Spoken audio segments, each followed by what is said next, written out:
Sir வணக்கம். இன்னைக்கு international men's டே. இந்த நாள்ல நீங்க எப்படி ஃபீல் பண்றீங்க? ஒரு ஆணா வீட்லயும் சரி இந்த சொசைட்டிலயும் சரி எப்படி கம்ஃபர்டபுளா ஃபீல் பண்றீங்களா அல்லது மாறி இருக்கிற மாதிரி ஃபீல் பண்றீங்களா? ரொம்ப கம்ஃபர்டபுளாக ஃபீல் பண்ணுறேன் சார். அப்படி நல்ல நல்ல மனைவி 2 பிள்ளைகள் இருக்காங்க. நல்ல லைஃப் நல்லபடியாக போயிட்டு இருக்கு. நம்மளோட கடமைகள் இருக்குல்ல ஆணுக்கு, ஒரு ஆண் பெண்ணோட கடமைகள் வெளி உலகத்துக்கு தெரியும். ஆனால் ஆணோட கடமைகள் வந்து தெரியாது. நிறைய விஷயங்கள் வந்துட்டு ஓஹோ பிறந்ததுலேருந்து அவங்க பாரத்தை சுமைத்துட்டு தான் தெரியும். நாங்கள் வீட்டுக்கு மூத்த பையன் வேற. நம்ம அப்படியா? ரெஸ்பான்சிபிலிட்டி வந்து ரொம்ப ஜாஸ்தி இருக்கும்ல. தம்பி தங்கைகள்லாம் பார்க்கணும், எல்லாம் கமிட் பண்ணி நம்ம தான் வழி நடத்தணும். எங்கள் அப்பா ஒரு ஓமை சொல்லுவார் சின்ன வயசில். ஆண்ன்றவன் மூத்து பிறந்துட்டா ஒரு ரயில் வண்டியோட இன்ஜின் எப்படி இழுத்துட்டு போகுது கேரேஜை, அது மாதிரி ஒரு பையன் வந்து கரெக்டான வழியில ட்ராக்ல போனா பின்னால வர கேரேஜும் கரெக்டா வரும் சொல்லுவார். அடிக்கடி சொல்லுவார் அவரு. அதனாலயே நம்ம அந்த நேரேட் அப்படியே பண்ணனால இன்னைக்கு நம்ம பின்னால வந்து நம்ம தம்பி எல்லாம் நல்லா வளர்ந்தாலே, தங்கச்சி நல்லா இதாகி இன்னைக்கு நம்ம வழி நடத்த முடியுது. அவர் கொடுத்த எக்ஸ்பீரியன்ஸ் தான், என் தகப்ப எனக்கு கொடுத்த எக்ஸ்பீரியன்ஸ் தான் இன்னைக்கு என் ஃபேமிலியை வழி நடத்துறதுக்கு ஒரு பெரிய உந்துதலா இருக்கு எனக்கு. இந்த நாள்ல நான் எல்லா ஆண்களுக்கும் உழைச்சி நல்ல குடும்பத்தை பார்த்துக்கிறேன் ஆண்களை சொல்றேன். நான் அவங்கள வந்து இந்த நாள்ல நான் வாழ்த்த ரொம்ப பெருமைப்படுறேன். நன்றி. நன்றி சார்.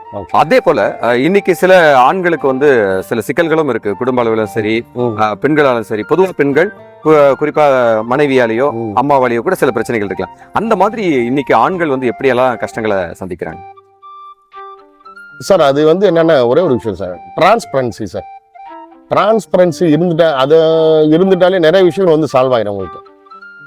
அப்புறம் எல்லாரும் சொல்றதுதான், ஈகோ பார்க்கக்கூடாது, நீ பெரியாளா நான் பெரியாளா அந்த மாதிரி என்ன வரக்கூடாது.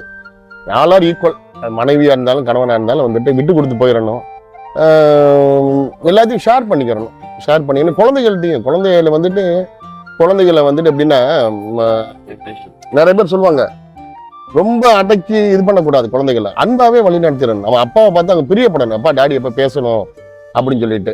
அதே மாதிரி டாடி தான் கற்றுக் கொடுக்கணும் அவங்களோட அப்பா அம்மாவுக்கு எப்படி மரியாதை கொடுக்கணும் குழந்தைகளுக்கு. ஆனா அந்த இளைய சமுதாயம் வந்து எப்படின்னா தகப்பன் சொல்றது என்னடா சொல்றான்னு வாட்ச் பண்ணிட்டே இருக்கும். குழந்தைகள் சின்ன வயசுல இருந்து அப்படியே அப்பா அம்மாவை பார்த்துட்டே இருக்கு, அவங்க வாயிலிருந்து என்ன வார்த்தைகள் வருதுன்னு சொல்லிட்டு. நம்ம தான் வந்து என்ன பண்ணணும்னா அந்த குழந்தைகளுக்கு இந்த மாதிரி நம்மளோட அப்பா அம்மாவை காமிச்சு நம்ம அவங்களுக்கு கொடுக்குற மரியாதையும் கனத்தையும் அதை பார்க்கும்போது அதை ஆட்டோமேட்டிக்காக கற்றுக்குறங்க. நம்ம என்னைக்கு நம்ம தாய் தகப்பனை உதாசீனப்படுத்துகிறோமோ அதுவும் ஃபாலோ பண்ணுங்க.